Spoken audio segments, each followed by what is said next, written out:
Si votre Église se livre aux 4 pratiques suivantes, il est essentiel que vous la quittiez immédiatement.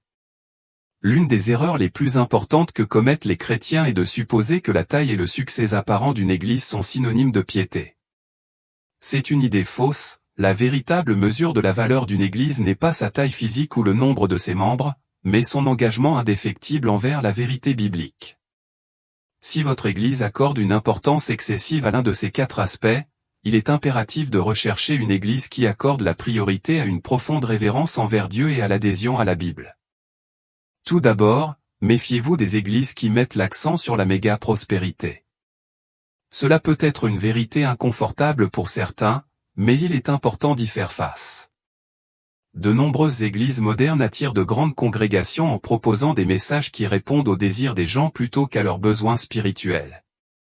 Ces églises se concentrent souvent sur l'amélioration de l'estime de soi, la promotion de la création de richesses ou la présentation de principes de prospérité.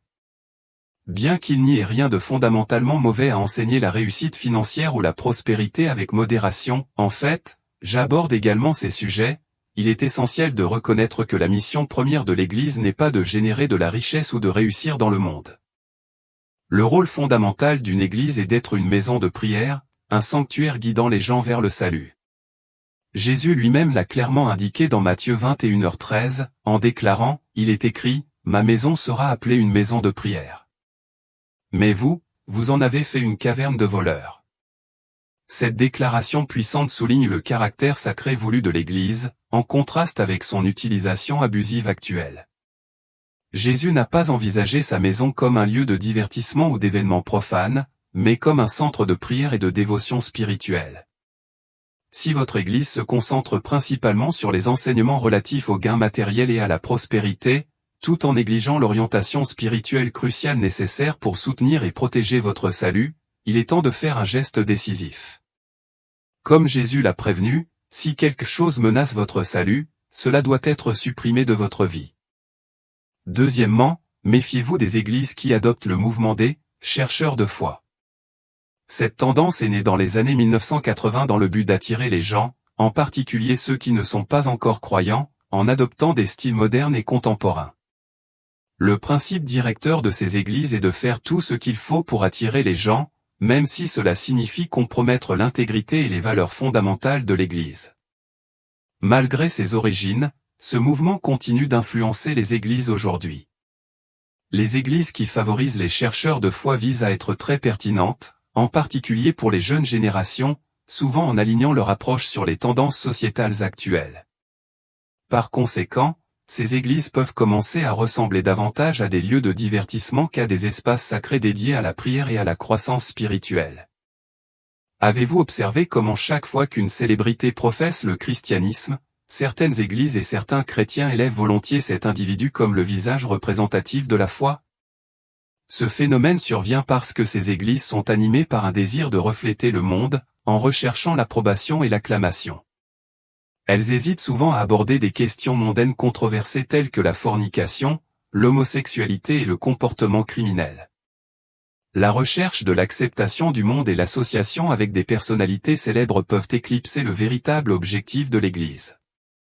La norme du christianisme ne devrait pas être les célébrités, mais Jésus-Christ lui-même.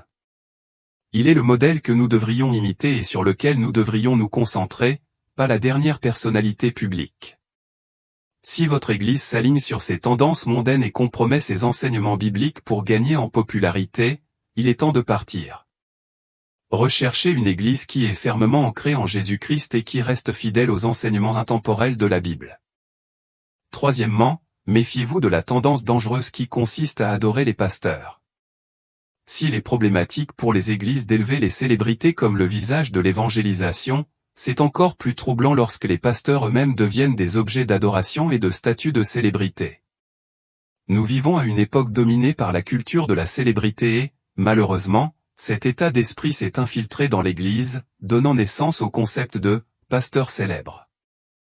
La nature humaine a tendance à idolâtrer les individus, et c'est précisément ainsi que commence l'adoration pastorale. Lorsque vous vous surprenez à admirer et à élever un pasteur au-dessus de Jésus-Christ, vous vous aventurez sur un territoire périlleux. Votre foi s'ancre dans une personne plutôt que dans le Seigneur. Le danger du pastorat par célébrité est que la congrégation commence à vénérer le pasteur au lieu de se concentrer sur Dieu. Les fidèles peuvent ignorer les révélations spirituelles personnelles au profit de conseils pastoraux dilués. Les femmes peuvent exalter leur pasteur comme s'il était des demi-dieux tout en manquant de respect envers leur propre mari. Les hommes peuvent renoncer aux conseils de la parole de Dieu et négliger leur rôle de chef spirituel dans leur foyer, se soumettant plutôt aux directives du pasteur, qui peuvent souvent entrer en conflit avec la volonté de Dieu. Ce problème est encore aggravé par l'influence des médias sociaux et des plateformes médiatiques modernes. Les méga-églises et leurs pasteurs exercent des niveaux de pouvoir et d'influence sans précédent, atteignant des centaines de milliers de personnes grâce au contenu en ligne. L'adulation s'étend à des comportements extrêmes, comme le fait que les fidèles déroulent des tapis rouges pour leur pasteur ou fondent en larmes à leur simple présence. Une vénération aussi excessive est à la fois dangereuse et inappropriée. Aucun être humain ne mérite un tel niveau de révérence, et personne ne peut usurper la gloire de Dieu sans conséquence. Si cela décrit l'environnement de votre Église, il est temps de partir et de trouver un endroit où Jésus-Christ, et non un homme, est le véritable centre d'adoration. Quatrièmement, méfiez-vous des églises qui redéfinissent le péché. Dans le monde d'aujourd'hui, certaines églises s'alignent de plus en plus sur les valeurs du monde, acceptant de plus en plus les comportements et les modes de vie qui contredisent les enseignements de la Bible. Ces églises se transforment en centres communautaires avec un verset biblique ici et là, en lieu de concerts, de rassemblements politiques ou de plateformes de débats culturels. Elles deviennent en effet des repères de voleurs où des pasteurs célèbres exploitent les fidèles pour obtenir un gain financier sous couvert de leadership spirituel. La déclaration de Jésus sur le but de sa maison est profondément significative. Il n'a pas appelé sa maison un lieu de prédication, malgré le rôle crucial de la parole, ni un lieu de musique, malgré sa nature édifiante. Son omission de ces aspects est à la fois frappante et délibérée. Au lieu de cela, il a identifié la prière comme l'activité déterminante de sa maison, soulignant son importance suprême dans notre relation avec Dieu. La prière se distingue de la lecture de la Bible, de la mémorisation, de la prédication et du chant, elle est irremplaçable. L'Église devrait être un sanctuaire de prière, un lieu où les croyants cultivent leur intimité avec Dieu. Cependant, de nombreuses églises contemporaines sont si désireuses de se conformer aux tendances du monde et d'obtenir l'approbation de la société laïque qu'elles risquent de perdre leur objectif céleste. Dans certaines églises, la distinction entre un concert de rock et un service religieux devient floue. Les gens assistent désormais aux services habillés de vêtements plus adaptés à une boîte de nuit, leur style de vie reflétant celui des non-croyants, mais ils se disent toujours chrétiens. Leur comportement, visionner des contenus inappropriés, fréquenter des endroits inadéquats, s'habiller de manière provocante et se livrer à une musique et à des discours sensuels, trahissent leurs prétentions de foi. Une église qui privilégie la pertinence mondaine au détriment de la substance spirituelle met en péril sa mission fondamentale. L'église primitive comprenait le rôle essentiel de la prière, comme le montre Actes 4, 23-31.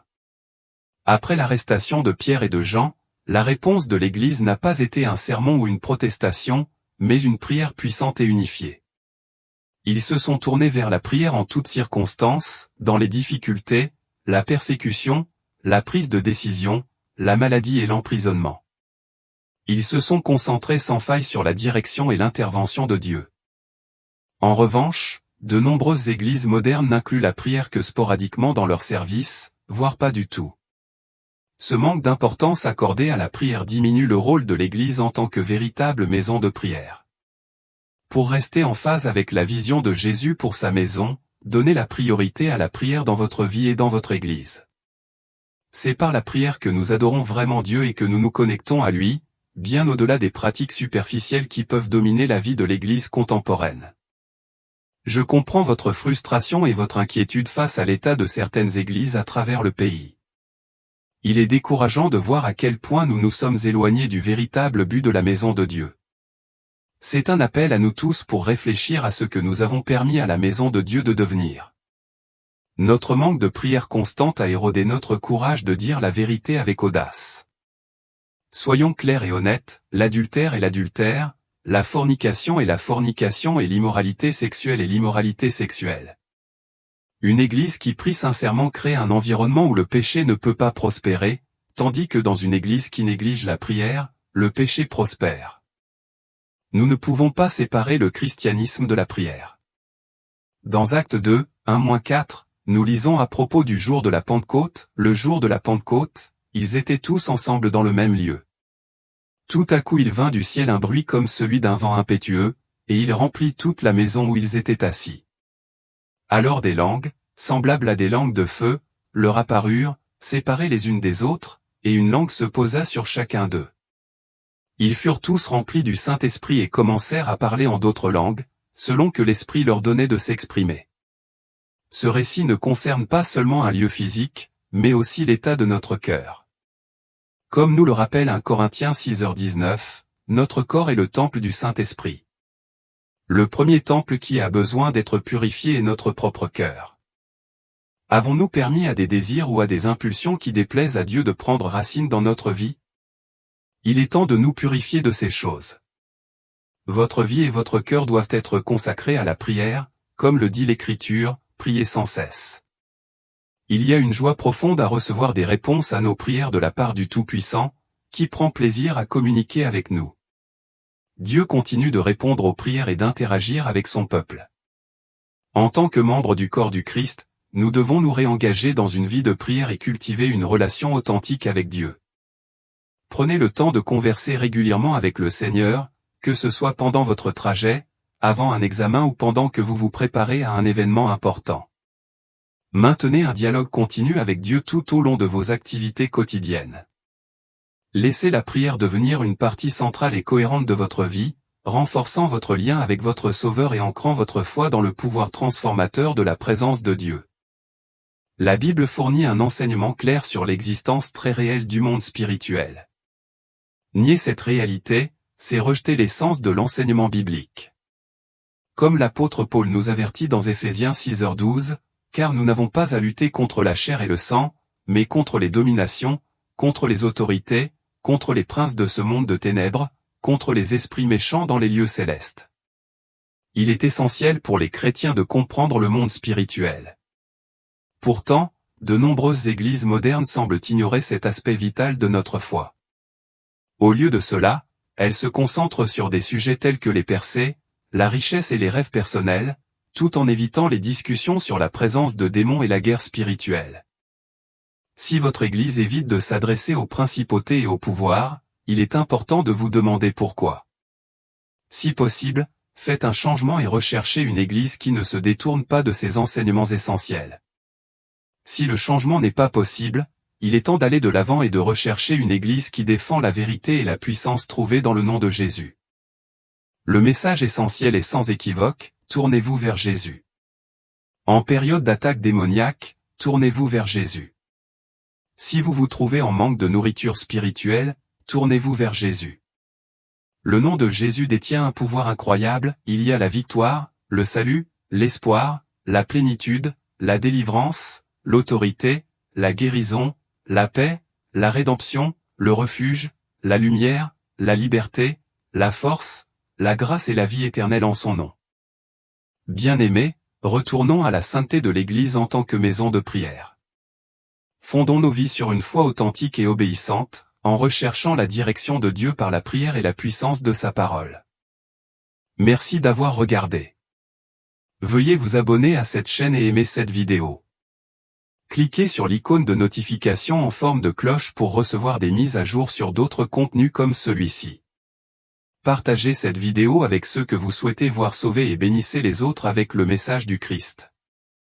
Que Dieu vous bénisse. Amen.